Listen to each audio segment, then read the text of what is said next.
Handout number 9 talks about complete vendor packets. If you're using vendors, maybe you have employees and vendors. However many vendors you might be using, you need to have a vendor packet. In handout number 9, there's the vendor information sheet that you need to have as part of that. Again, it needs to be filled out, all the boxes checked, all the key pieces of information on there. You also have a W-9 form that goes with this vendor packet. That's a request for tax paper ID number and certification. Again, this form needs to be complete as well. This would make up a vendor packet, these 2 pieces of paper. So when the reviewers out there, this is what they're looking for that particular standard. Background screening. I can tell you when we did these regional training sessions, we needed a whole slide just for background screening, and we just had a lot of questions. And there's a lot of confusion over background screening. I'm going to do my best to answer what I remember as the key questions that we had, to cover this slide as carefully as I can, but this is a very, very important standard. There have also been some recent changes with background screening that became effective in August. So ways that you were doing background screening prior to August and how you're doing it now have changed. The most important thing that changed is that you have to have your employees background screened before they can even start working. So if you're looking to get someone started as a directly hired employee, before they can do anything, before they can start collecting and get on your payroll, you have to have a background screening done. The background screening results for everyone has to be available for review. Some of you may have been in this program from the very beginning. And for many in the program, one of the strengths and what people like about CDC Plus program is it allows family to work with family. So it gives you the opportunity to find people that you trust and family members who maybe know your son or daughter the best to actually be their caregivers and their employees, working with them.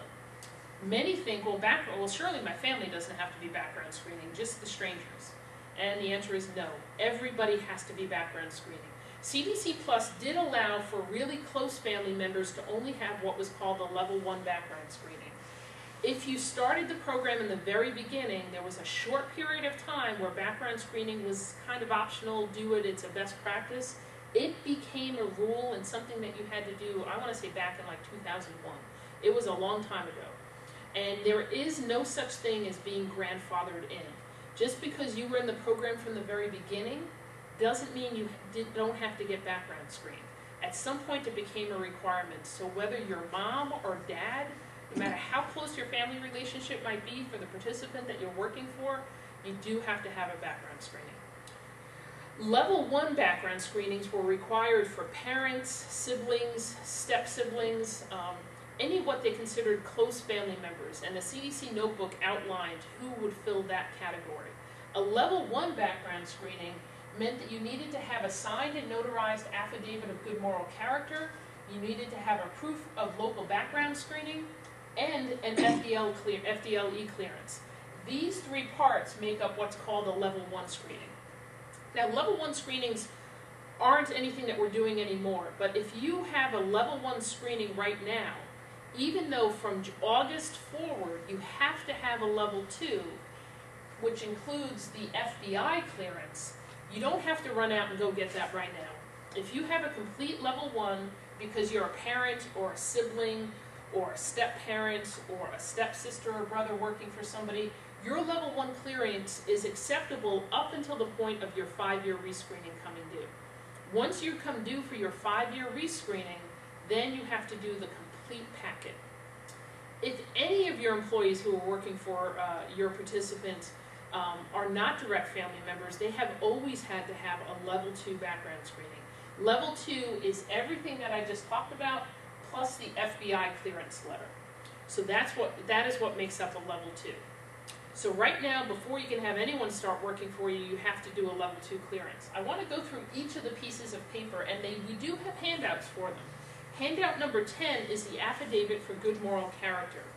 We particularly used handout number 10 as the most current version of the affidavit for good moral character. This is the one that came out in August of 2010.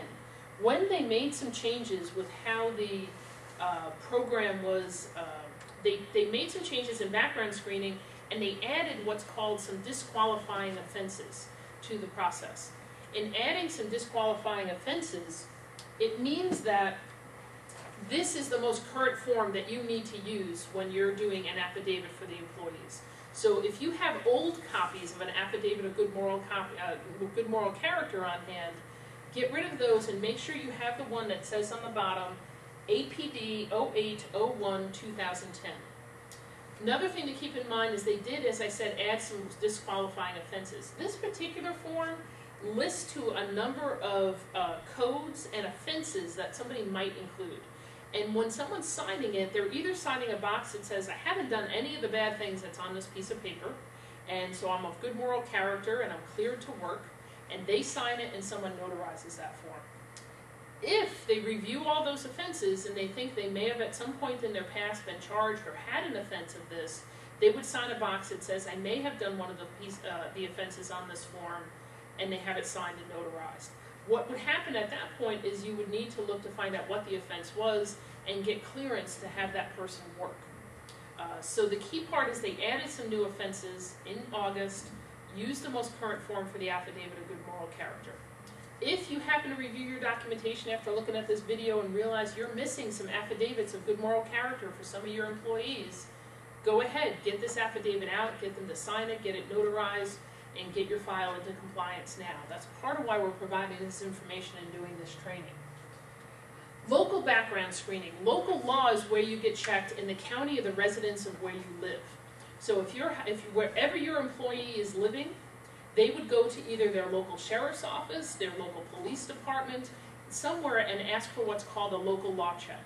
Most of these offices know exactly what you're talking about when you walk in to do this. Sometimes there's a nominal fee with this. Oftentimes there might not be. They're going to need your name and social security number if you're an employee going to do this. They'll do the local law check and pretty much hand it back to you right there. There are times where you can also have this information mailed. What you'll see on a local law check when you get it back is it's going to say that it was done, and it will say and it will be signed by that sheriff's office if it was a sheriff's office, and indicate whether there have been any offenses in the county where that person lives, and it will identify that information. So you have to have a local law. The key part for local laws is it has to be done for the county where the employee lives. So if you live in one county and your employee lives in a different county, their local law has to be done for their county, not for where you live. It has to be for where they live. That's something that we often find folks make a mistake with. So this is an example of what a local law form looks like. It's handout number 11. It can look different from county to county, whether you're at a police department or a sheriff's department. Sometimes it makes a difference whether you live in city limits. That's typically when you're going to go to a police department. If you live outside city limits, that's often when you're going to end up at a county office and going to the county sheriff's office. And again, handout number 11. Handout number 12 is a copy of the FDLE, and you'll notice that it also is handout number 13. One of the things that they also started doing a little differently is they're not giving the FDLE, which is the Florida Department for Law Enforcement. If the local background check is at the county level, the FDLE check is at the state level, and the FBI is at the national level. Now, many folks say to us, well, if I have a state check, why do I need to have a local office check? Because if they check the state, that includes my county. Not necessarily. Each of these operate as separate entities, and we have learned sometimes that they're not always good at sharing information. So a complete level 2 background check includes the local, then the state level, which is FDLE, and then a national check, which is FBI. And those are 3 separate screenings that are run using a person's social security number and their name. They are, however, combining, when you get results back, the FDLE and FBI now onto the same form. Again, these sample forms are more current forms of what this information looks like. If you have background checks done in years past, you might have a separate FDLE clearance and a separate FBI clearance. It can be very different. If you have any questions as you're looking at your documentation, ask questions. Find somebody who can answer those for you. The handout number 12 and 13 would look down here, and in part it would let us know that for this person, the documents, the final results of the criminal history records check received by the department. The key part is when a reviewer sees final results, it means that both offices, FDLE and FBI, have completed their check and it's good to go. The big thing also that changed is folks really aren't using fingerprint cards anymore.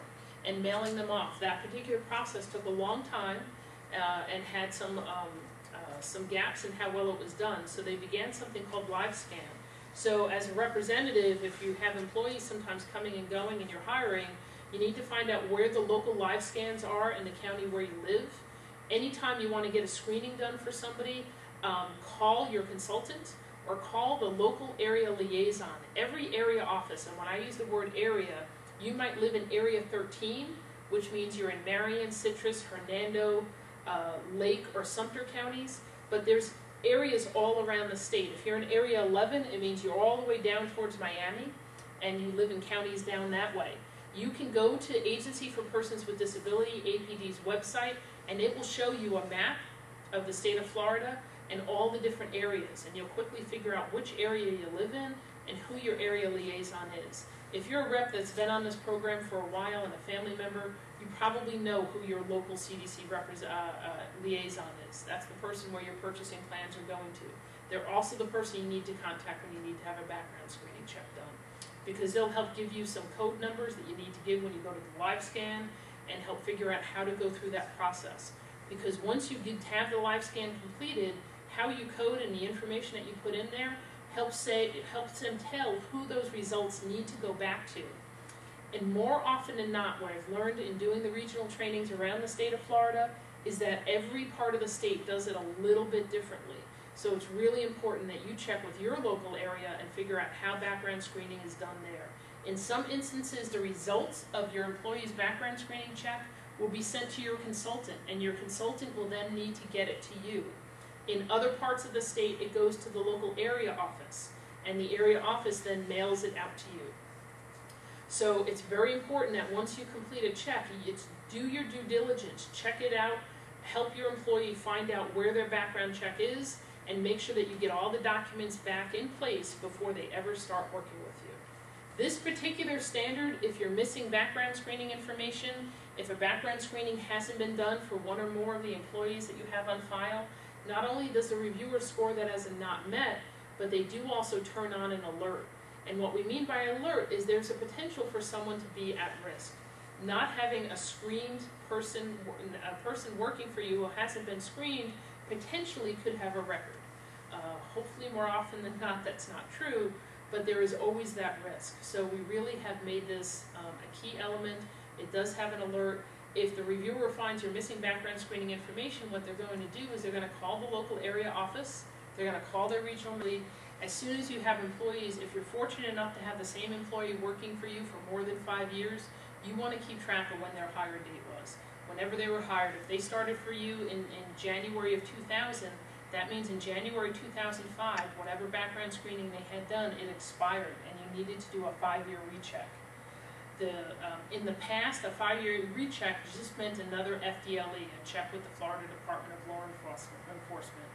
What we do now, if you're having rechecks that are coming due anytime since August of 2010, a 5-year rescreening means that you rescreen everything.